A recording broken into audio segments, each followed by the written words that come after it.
고센TV 시청자 여러분 안녕하세요. 마에스트로나입니다. 계속 이어서 앞으로도 이제 몇 편을 더 계속 이어가겠지만 진정으로 깨어있는 성도에 대해서 우리가 살피고 묵상하려고 합니다.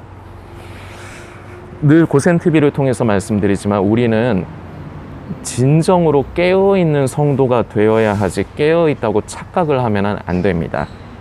매우 곤란합니다.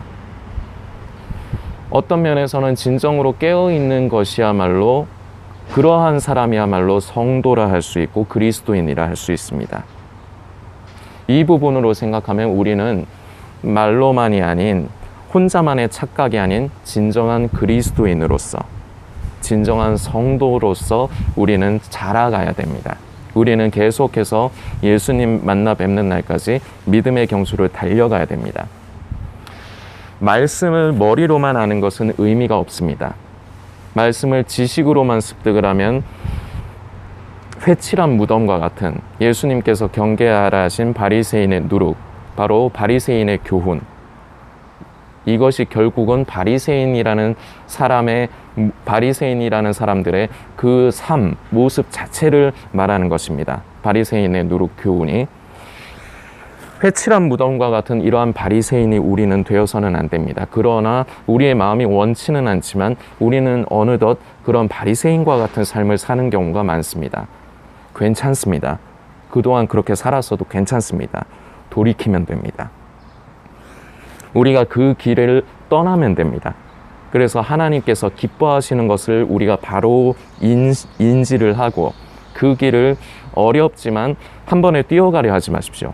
한 걸음 한 걸음 한 걸음 이렇게 갈 생각하십시오. 왜냐하면 쉽지 않습니다.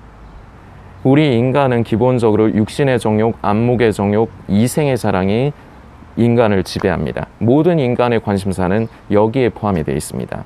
그래서 오늘 디모데후서를 이제 3장 1절부터 살피면서 이제 우리가 함께 묵상을 하려고 하는데, 성경에서 뭐뭐 하지 말라고 경계의 말씀으로 기록된 부분들을 보면 대부분이 아니야. 100% 육신의 정욕, 안목의 정욕, 이생의 자랑에 속해 있습니다. 근데 이러한 것들은 누가 하지 말라고 뜯어 말려도 자기가 원해서 하게 돼 있어요. 되게 쉬워요. 육신의 정욕, 안목의 정욕, 이생의 자랑을 쫓아 사는 거는 그냥 우리가 살면서 숨 쉬는 거 어렵지 않잖아요. 누가 시키지 않아도 알아서 숨 쉬잖아요. 그리고 배고프면은 누가 시키지 않아도 자기가 알아서 뭐 먹을 걸 먹잖아요. 이처럼 쉬워요. 그런데 성령을 쫓아 사는 것은 한편으론 어렵습니다. 처음에 시작이. 왜냐? 우리가 육신의 정욕, 안목의 정욕, 이생의 자랑이 익숙해져 있기 때문입니다. 이 익숙해진 것에서 턴을 하려고 할 때가 쉽지가 않아요.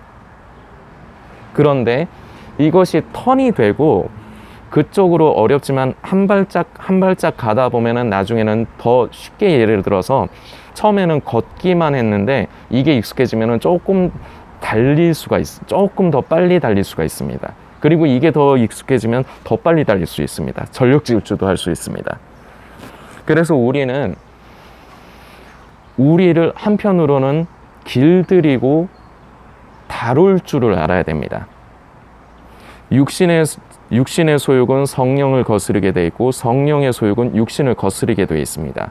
합쳐질 수가 없고 섞일 수가 없습니다. 그런데 우리는 내가 예수를 믿는다고 하지만, 내가 성령을 따라 산다고 생각을 했지만, 우리는 성령을 쫓아 살고 하나님을 기쁘시게 하기보다 우리의 육신을 쫓아, 나의 자아와 나의 의를 쫓아 살 때가 더 많습니다. 그러다 보니까 성령의 소욕을 쫓는 것이 여간 어려운 게 아니에요. 너무 쉬운 게 아닙니다. 처음에는 그래요. 그러나 우리가 길을 들이고 어렵지만 한 발짝 한 발짝 성령을 쫓아 사는 선한 습관이라고 표현을 할게요. 이것을 우리가 우리 몸에 점점 배이게 하고 우리 몸을 길들이고 복종시키기 시작하면, 말씀드렸듯이 처음에는 그냥 한 발짝 한 발짝 걷는 게 최선입니다. 그러다가 익숙해지면 조금 더 빨리 걷고 달릴 수 있습니다. 그리고 이게 몸에 익어지면 더 빨리 전력 질주를 할 수가 있습니다. 그래서 한 번에 무언가를 엄청난 변화를 여러분들은 기대하지 마십시오. 이거 분명히 기억을 해주시고, 그리고 또 하나, 여러분들 그동안에 경험을 하셨을 텐데 이것도 방금 전에 말씀드린 내용에서 이어지지만, 그동안에 여러분들은 스스로의 부족함, 허물, 죄로 인해서 하나님 앞에 많이 기도하셨을 것 같습니다. 왜냐하면 마음으로는 원치 않기 때문에. 그러나 마음에 원치 않고 늘 기도하지만 결과적으로는 내가 살면서 내가 원치 않는 죄를 또 짓고 내 삶을 돌아보면 여전히 허물이 많습니다. 이로 인해서 성도가 낙심하고 지치기가 쉬워요. 절대 근데 성도님들 포기하면 안 됩니다. 끝까지 지금은 믿음의 경주의 과정이에요. 포기하지 않고 예수님 만나 뵙는 날까지 끝까지 달려가야 됩니다. 멈추면 안 돼요. 우리 안에 착한 일을 시작하신 이가 또한 주 예수 그리스도의 날까지 이루실 것을 믿는 것, 의심하지 않는 것이 믿음입니다. 우리가 그것을 이루는 게 아닙니다. 과정이에요. 그래서 여러분들 그동안 자신의 모습으로 인해서 죄를 너무 사랑하고 예수님을 사랑한다면서 결국은 죄를 더 사랑하고 죄된 것을 더 사랑하는 자신의 모습에 지치고 낙심되어 있는 분이 많으실 텐데 포기하지 마십시오. 포기하는 순간 게임은 끝납니다. 포기하지 않고 내 안에 역사하신 예수님께서 성령님으로 말미암아 또한 이루실 것을 믿으십시오. 의심하지 마십시오. 그래야지 끝까지 포기하지 않고 달려갈 수 있습니다. 이 부분이 굉장히 중요함을 여러분들께 말씀을 드리면서 디모데후서의 말씀을 하나씩 살피는데 조금씩 자세하게 조금 살피면서 조금 함께 묵상했으면 좋겠습니다. 디모데후서 3장 1절, 네가 이것을 알라, 말세에 고통하는 때가 이르리니. 자, 여기서 말세에 고통하는 때, 여러분들 사실상 우리가 지금 이 세상을 살아가면서 이 세상에 만연한 악으로 인해서 직접적으로 여러분들이 무언가 피해를 당해서 고통스러우시는 경우도 있을 수 있습니다. 예를 들어서 그런 일이 저와 여러분에게, 여러분의 가정에 있어서는 안 되고 그러기를 또한 우리는 기도해야 되지만, 삶을 살아가다 보면 원치 않게 다른 사람의, 타인의 악의에 의해서 나의 재산이 피해를 당하거나 아니면은 내 사랑하는 가족과 나 자신이 다치거나 아니면은 운명을 달리하게 되는, 요새 그런 거 흔하죠. 그런 경우가 있습니다. 이런 것을 직접적으로 당해서 말세에 고통하는 때가 이른다고 기록을 하는 것일까? 저는 아닌 것 같습니다. 저는 이 부분을 어떻게 묵상을 하냐면, 지금 이 세상은 말씀드린 대로 악이 관영한 그런 세상입니다. 너무 차고 넘쳐요. 그리고 갈수록 참 예전 같아서는 상상도 하지 못할 그런 더럽고 악한 일들이 계속해서 일어나고 있습니다. 그런데 이러한 모습을 우리 하나님께서, 우리 아버지께서 바라보실 때 너무 마음이 아프실 거예요. 저와 여러분 같으면, 제가 예를 하나 들어볼게요.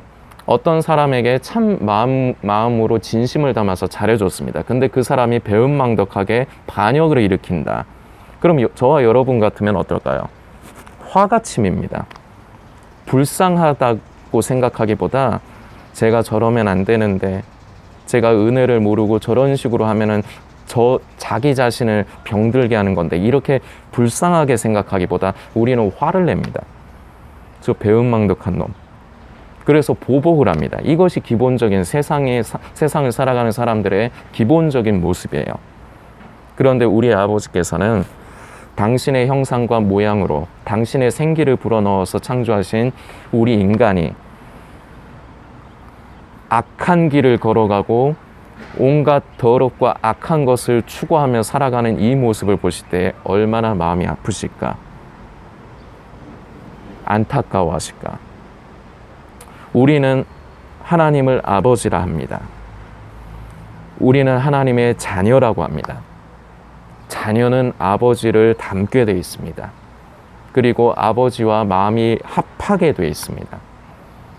진정한 자녀는 우리 아버지께서 이 세상을 보실 때 가슴 아프시고 괴로우신 것, 이것이 또한 아버지의 아픔과 고통이 바로 저와 여러분의 아픔과 고통입니다. 그래서 말세에 고통하는 때가 이르리니. 저는 요새 오해는 하지 말아 주시고요. 저는 좀 예수님이 빨리 오셨으면 좋겠습니다. 그런데 분명한 사실은 제가 빨리 오셨으면 좋겠다 해서 예수님이 더 빨리 오시지 않죠.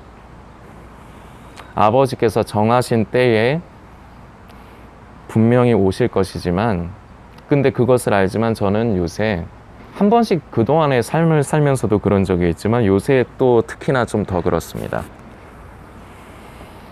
예수님이 좀 빨리 오셨으면 좋겠다.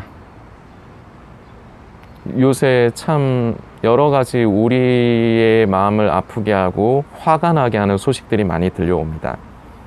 저는 요새 특히나 그 여군 하사관 하사관이 이제 자살한 것. 근데 자살하면서 얼마나 그 원한이 사무쳤는지 자기 죽는 과정을 휴대폰 녹화 버튼을 눌러놓고 그 과정을 다 찍어 놓으면서 자살을 했다 하더라고요. 한두 해의 얘기가 아니고 앞으로도 그런 일은 일어날 것입니다.